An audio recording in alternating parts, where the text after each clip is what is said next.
JJ, welcome back to Breakdown. Today is Tuesday, May 14th, 2024. JJ, we're going to talk about the elephant in the room in college athletics today. What is that elephant? Well, it's not Nick Saban. No. It might be the Crimson Tide, but it's not him anymore. What is it? No, it is the transfer portal and NIL. They have taken over the world of collegiate athletics. The transfer portal, the epidemic is in full force, and there's no sign of it ending. Well, it's definitely transformed the college football and basketball and pretty much every college sport landscape. That's for sure. That's for sure. But is it an epidemic? We'll debate. A good debate, I hope. I want to talk about a few things about these two subjects, about the way that it's benefited the players, the way that it's benefited the schools, the way that the players have been harmed by it, and the way that schools have been harmed by it. Which one you want to tackle first? Hey, I'll follow your lead. It's whatever. It's dealer's choice. Well, let's talk about the ways some players have been benefited. Okay. I will start out by saying players enjoy being recruited. So if they put the name in the transfer portal, they can be recruited again. That's one way. But the biggest advantage for the players is that they have the best chance to get playing time because they may be behind a star player. For instance, former Alabama receiver, Ohio State receiver transferred to Alabama. Current Detroit Lion. Exactly. Jamison Williams. He was like the third man at Ohio State, and then he became a first-round pick with Alabama. He still went third in the draft after his two former Ohio State teammates. It was the first time. It was the first time three receivers from the same back or. Understood. Yeah. But the transfer portal benefited him because he got a chance to shine. He might have been stolen in the second or third round had he stayed at Ohio State instead of the first round getting that money. Yeah, I mean, and that was coming off a torn ACL. He might have went even higher had he not torn his ACL in the championship game against Georgia. That's true. But let JJ, another way that the transfer portal benefit players. What is it?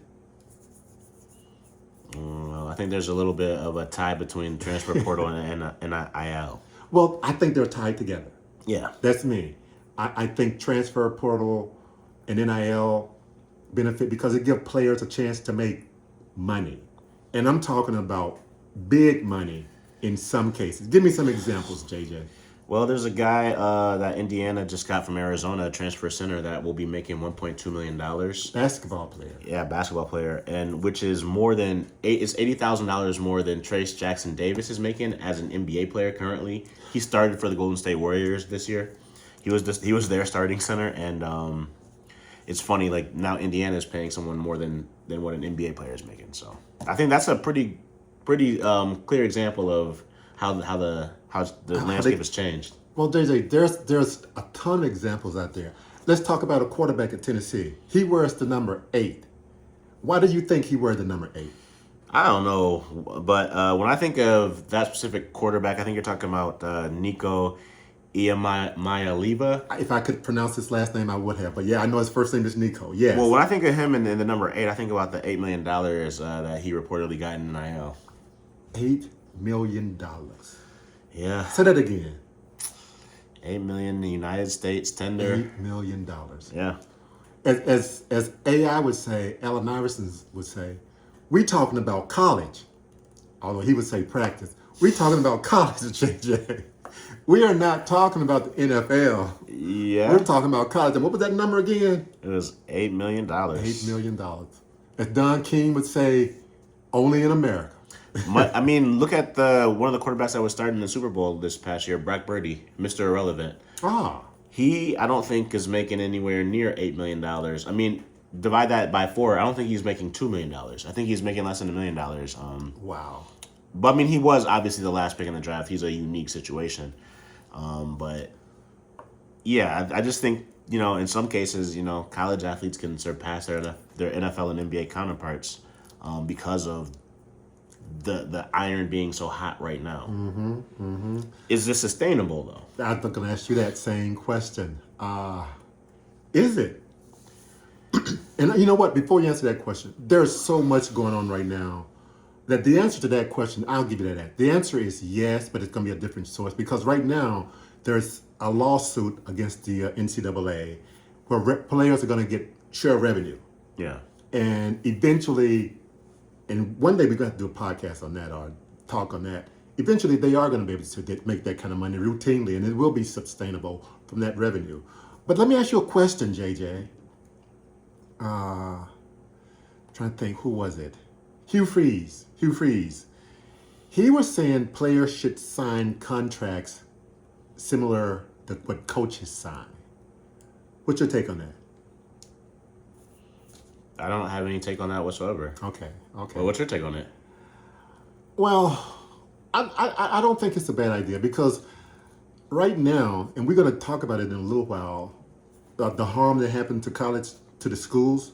We're going to talk about the harm that happened to them, the way things are designed right now. We'll get to that later. But I did want to not to interrupt, but I did want to touch on, you had said something about like lawsuits for sharing revenue, but that reminded me of a lawsuit that Virginia was currently, or the state of Virginia just filed a law saying that schools can pay their players directly, NIL money directly, which contradicts the NCAA's rule. And we've seen this in the past where, like, state of California, the state of New York, they've passed these laws that directly contradicted the NCAA. And the NCAA, they've had less teeth than ever before. I think that's just an indicator of where things are going to go. Agreed. And it also reminded me, I remember listening on the podcast hearing about how,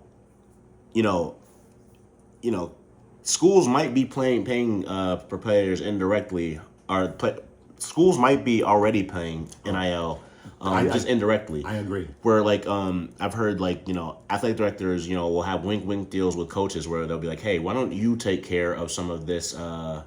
Because there's no rule against coaches contributing to the NIL fund, so they could feasibly contribute $500,000 to the NIL fund, and the athletic director could say, hey, you'll make this up tenfold over on your next contract or in your extension next year. They have wink deals. They have ways to circumvent that. So it'll just be even less direct in the state of Virginia and places like that.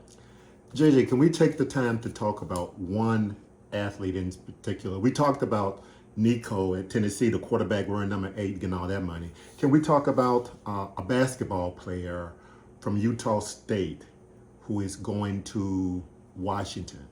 And we're going to talk, and that guy is great. I'm bad with last names. Asabar. Let's talk. Can we talk about him? Well, he's a $2 million man. We might as well spend a second or two talking about him. On record, his basketball NIL deal is the highest of all. He played at Utah State, and he's not a major school, and he's going to Washington, not a blue blood basketball school. But go ahead and say. I know what you're going to say, but go ahead and say. It's not a major school, but they're in a more than a mid-major conference, I would say, for basketball. They had 6 teams make it to the NCAA tournament. They didn't, great. Mountain West. He was Mountain West Player of the Year. He was, supposedly the best player in that entire conference, and the conference sent 6 teams to the tournament. They didn't do super great once they got there, but 6'8", 250 pounds. Yeah. But JJ, Washington is not a blue blood basketball school. Why would they be dishing out the highest NIL deal of all?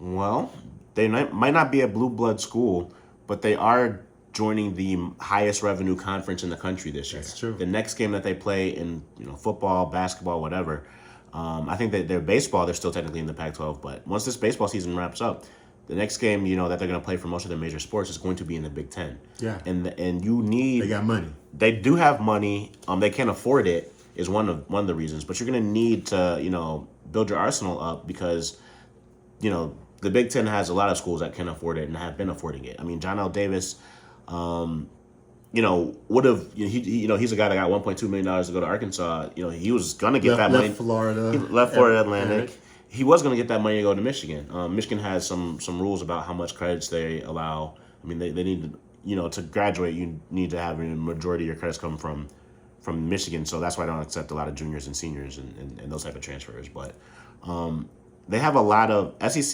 the Big Ten. It's not a coincidence that a lot of the schools that are paying the big bucks are from SEC and Big Ten schools. So many NIL deals are not made public. ESPN, I can't think the guy's name, but he said they have seen, someone from ESPN said they have seen some information on his NIL contract.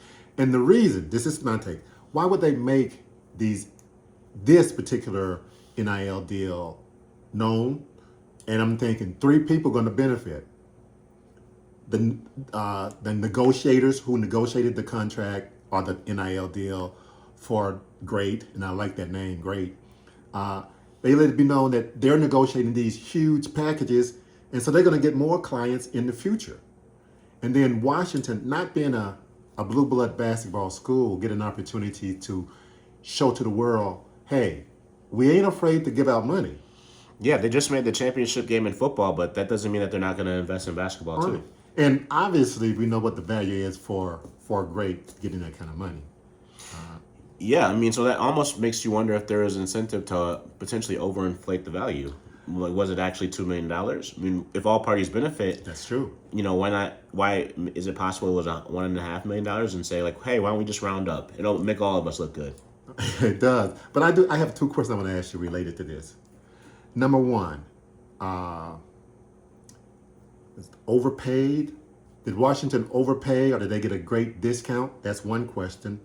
And my other question is, if I'm a high-profile basketball player making $1 million, am I pissed?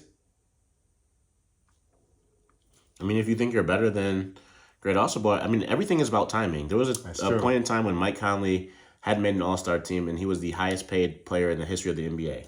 He wasn't the best player in the history of the NBA, but his free agency coincided with the contract, with the TV contract extension, and it just so happened to be that he got the biggest contract at that time. It happens with quarterbacks, where like the 13th best quarterback will sign the highest contract in the NFL. Timing is everything, and at the end of the day, Great Boy was the last great player standing, and he was able. I like what you just did there. yeah, and he was able to do that because of the 30-day window that's provided to people. Once your coach leaves, you get a 30-day window to enter the transfer portal. I mean, the transfer portal was closed for a lot of people. Yeah. And he was the last guy standing. He was the last pretty girl at the bar. So the other half of my question, though, did they overpay or did they get a great deal? A steal? Ask me that question this time next year. Okay. I mean, he could potentially tear his ACL or something. He could get hurt and never play a second from Washington, or he could lead them to a Final Four and everything in between. I think if he does lead them to a Final Four, he was worth that and more. I think Agreed. But. So, well, JJ, these are always a risk. You never know. Are there other ways that players are benefited from NIL and transfer portal that we didn't mention, that you want to talk about? Outside of opportunity and money? Yeah. Well, I mean, there's opportunity to see different. It's like the Renaissance style of education, where you're learning different. You're going to different places. You're experiencing different things. You're acquiring different knowledge from different people with different philosophies, and I think in that way, in a holistic way, as a human being, yeah, you can learn a lot, especially if you can also keep the ties and the connections that you held previously from your time at your previous stop. You can benefit a lot if you're open to it. Okay, but are there anything else that they can benefit that we want to discuss? I mean, you just brought up the one about the Renaissance type of education, both literally and figuratively. Is there anything else? Because I was going to move on to how they're harmed. No, I mean, I'm pretty much cynical when it comes to like just the cold hard cash. I think that's going to be a huge part of it. This is America. But yeah, we are in a hyper capitalist society, so yeah. We can move on to the ways that they. Okay. How in your mind, do you have any thoughts on how the transfer portal can harm an athlete? Yeah, I mean, they say a lot of time there are more people that enter the transfer portal than people that actually transfer that are Okay. wanted in the transfer portal. So Some that come back to their old school. and some don't have any place to go. Period. Exactly. Some don't end up not getting another scholarship. Some people are nudged into the transfer portal because of the availability of other players. And the scholarship limits that can nudge coaches Coach nudging guys in. and that can nudge guys out to enter the transfer portal and out, and they might not have anywhere to go. Tom Izzo nudged AJ Hogarth out. Yeah, I mean he shot like what 1 for 12 against North Carolina. But I say nudge. I think he kind of elbowed him out. Yeah. It wasn't a nudge. Well, I mean he was asked about AJ Hogarth's future, and he said, well, whatever he's going to do next is it won't be at Michigan State. Yeah. So I mean he didn't open that door. I mean he closed that door on him for him. He did. So yeah, that's one way players can be nudged out. You say all of them that go will end up not getting a scholarship at other place. Can I say something about how player can be harmed?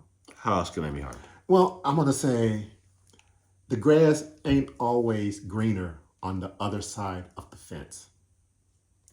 I think of Malik Hornsby, a backup quarterback at Arkansas, transferred to TCU. He virtually got zero playing time at TCU. While at Arkansas, he did get spot playing time. And that's just one example. There are other players. I want to point out other people, but I will say, in anything, the grass isn't always greener on the other side. I'll say that. And the other thing I want to talk about is potential for players to be harmed is potential to overuse the transfer portal. I mean, player might transfer here for one year, transfer there for another year. I don't think. I think when the players overuse the transfer portal, they're not giving the one school a real chance. That's my take. Any other ways you think players may be harmed? Or they're pretty much it's all good. I mean, the transfer portal actually was designed to benefit players, and it does that. It benefits them more than it harms them. Yeah, I mean, I kind of feel similarly, to the ways that it's helped. I think there is the other side of the coin, but I don't really. What you said. I think it was we were just talking casually between you and I before we came on. We had talked about high school players, how colleges are not as they might not be as willing to go out and recruit 30. They got 30 empty spots. They're not going to recruit 30 high school players. So some high school athletes are not getting recruited at the higher schools as they would. And you were talking about they have to decide whether to what was it? Well, I was gonna say so in some respects, like high school players aren't getting recruited to the same level that they would, and some guys that maybe would have been a Power 5 recruit, borderline Power 5 recruit, is getting pushed down to where he's not having an opportunity to go Power 5 if he so chooses. But I think that it also so in a lot of ways it's removing that agency and they're getting pushed down, which I don't think is necessarily a bad thing. I think Okay. it can be good to have humbling experiences if you're resilient enough and Okay. if you're really willing to put the work in. But I also think it provides opportunity for people borderline Power 5, Group of 5 players to really consider what they want to do with their time. Would they want to go and sit the bench at a Power 5 university and maybe make the NIL scraps? Or would they want to go to a lower level, ball out for a year and, be able to command a high dollar amount on the transfer portal the next year? It is a decision. I mean, you get to play more, you get to develop more, is the upside, but the downside is, like the way you travel is different, like the program, how you eat is different. Like just how everything, like they don't have the resources that, the Power 5 or especially the Power 2, SEC and Big Ten have. That's true. So I mean it's just it's a lot of different variables that you have to account for, and it's just you have to figure out what your value proposition is. Okay. Well, JJ, can we move on to the schools? Yeah, why not? How do the schools benefit from the transfer portal? Well, have you heard of the 2024 Yukon Huskies? They have a football team? No. I know. No, I'm the team sorry. that just won the NCAA tournament. Yes, I Do you have. know who the most outstanding player of that tournament was? It was Tristan Newton, originally from East Carolina. Okay. I think he utilized that thing called the transfer portal, and Okay. he became the most outstanding player for the Yukon Huskies. So I think that's a pretty obvious way in which it can Benefit them to win a national title. That's how the transfer portal can help. I think that's Joe Burrow from LSU. Left Ohio Won a State. Heisman and a championship at LSU. Yeah. We talked about Jameson Williams. Leaving Ohio State to Alabama benefited That's him. true. It also benefited Alabama. It did. So It did. I think that those are some of the obvious ways the transfer portal can help universities. Yeah. The transfer can add almost an instant kick to a school. Getting someone, I can mention Kenneth Walker III, staying closer here to the Lansing area. He's Michigan State running back. He just ignited the Spartans to a whole new level. So it can kickstart a player. The transfer portal will do that more readily than a high school player because someone coming from the transfer pool already has experience, know a lot of things about what's going on, so they can really kickstart a school. Yeah, they can be that catalyst that really propels a school forward. And I'll also, if you talk about the transfer pool, I gotta mention the Arkansas Razorbacks. Their basketball program just hired a new coach. When the new coach got to that school, JJ, how many players did he have on his roster? That's a good question. I'm not entirely sure what the answer is. 0. That's pretty much. Oh, you're talking about yeah. Calipari, when he got to Arkansas, everybody was gone. So without the transfer portal, he would do nothing. And he's gotten 7 players right now to commit, and hopefully he'll get some more. But without the transfer portal, the school would not benefit at all. The school would be killed. Yeah, I mean, without the transfer portal, he would have. I mean, but more people would have had to stay behind as well without the That's transfer true. portal. So he wouldn't have 0. That's true. But he would have been more of a freshman-dominated team for sure. That's for sure. And unhappy players still there. Mm-hmm. But JJ, let's talk about. We're going to get out of here soon. Let's talk about ways that schools are harmed by the transfer portal. Okay, well, we can talk about the tackle from Iowa who originally committed to Iowa but never played for Iowa, then went to Alabama. Played for Alabama last year, made it to the playoff. Then after Nick Saban retired, he transferred to Iowa, then went on a spring break trip with some of his friends from Alabama and transferred right back to Alabama. So Iowa didn't get a thing for him. He signed an NIL deal. They wasted a roster spot for him. Wasted time recruiting him. Wow. And he is right back at Alabama. Nothing changed. That's an amazing example. That I think is that is a unique example. I can't think of another situation where that has happened. But one that's more common is that the sudden loss of players. And I think I mentioned this earlier.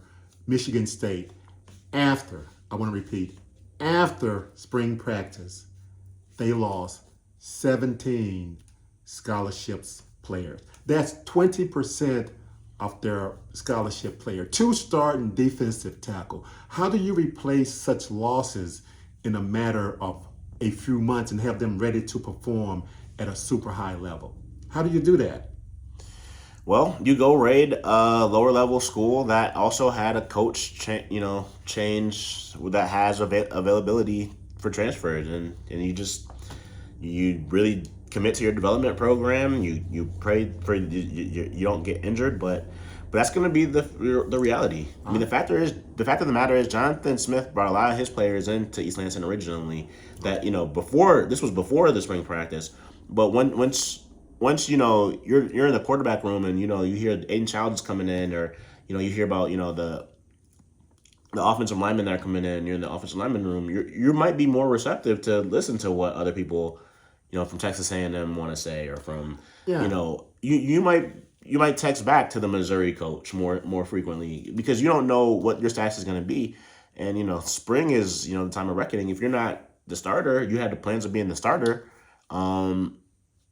If a school is willing to offer you a little bit more money, maybe they had an injury or something in practice, they're willing to offer you a little bit more money. What loyalty do you have to Jonathan Smith, the guy, who comes in, makes one of his own guys the starter and, doesn't really, in your mind, maybe doesn't give you enough opportunities to prove yourself. One school's loss is another school's gain. It's the way it is. Yes, it is. Another thing, who was it? Gosh. It was John Calipari. He said that why should he develop a player and then he go off to another school? So what I'm trying to get at is a school might be harmed by they develop a player, and especially a lot of these mid-majors, they developing these athletes and they become great athletes and they're gone. We developed you and you leave us. Yeah. That's another way that a school is harmed. Well, look at what happened with Utah State with their coach. Their coach, the Seekers say the same thing. Like, hey, we gave you opportunity to be a head coach. This was your first opportunity as a head coach. Make the NCAA tournament and you leave us. Okay. Players are just having the same agency as coaches. Players do it in greater numbers than coaches because there are greater numbers than players than there are coaches. But I hear what you're saying. What about, JJ, schools over-relying on the transfer portal? Well, you can ask Deion Sanders how that's going to go. You can't, certain things you can't get in the transfer portal. You can't really get offensive linemen in the transfer portal for the most part. It's really, really difficult. You don't really see that happen too much. In part because of the way that they play, they're a unit. Like, they have that camaraderie, that internal camaraderie more than any other positions in sports, for one. I think that's part of it. So there's certain things that you cannot get in the transfer portal consistently. So if you overly rely on it, you'll be exposed. You'll be vulnerable to the. JJ, I would like to talk about the transfer portal, NIL, for a long ways because it has taken over the world of college sports. It really has, and it's going to continue to change. But you know what? It's almost time for us to get out of here. Or you got some more things on your mind that we need to talk about? Just one more thing. I wanted to mention the basketball tournament in Vegas, which has 2 SEC teams and 2 Big Ten teams participating: Alabama, Texas A&M, Rutgers, and Oregon. Rutgers and Oregon, traditional Big Ten teams. Mm-hmm. That's exactly what you think of when you think of the traditional historical Big Ten. Now that's for sure. Rutgers and Oregon. But yeah, so you have those teams that are going to be in this NIL tournament. But you failed to mention a very important part about that. What? That they're being paid by the tournament. They are being paid by the tournament. They're being paid by the tournament. It's the first of its kind, to my knowledge. It is the first of its kind. And if I'm a high school player or a transfer portal player, and I'm aware that you're going to participate in a tournament that's willing to pay, pay to the victors, that might be a factor in me transferring to Alabama or signing with Alabama play basketball. And I think that is going to only begat more tournaments like that in basketball. I agree. And eventually, it makes me wonder if that's going to transform bowl games in football. Very interesting. There's so much going on, man. I love college sports. It's changing dramatically. I think at some point, JJ, I think it's going to turn back around to the point where it's going to be more fair for all the schools than it is right now. But I don't know when that might happen. But I do think it's going to happen. But it is what it is. JJ. Dad.